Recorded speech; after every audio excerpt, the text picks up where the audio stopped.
Hello guys, in this video I'm going to show you how to find YouTube tutorials in Kinemaster. The first thing you need to do is enter the app. Once you're done with that and you are in the application, you can just look in the top of your right corner and press on the YouTube symbol there.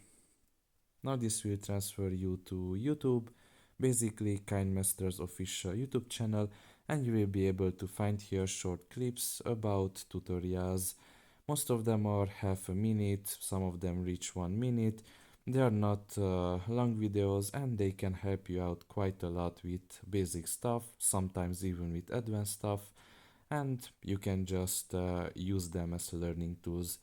Of course, you can also check out the channel directly from YouTube, but it's easier to find it like this. So that's pretty much it really. I hope this video was helpful to you. Thank you for listening and see you next time. Bye bye.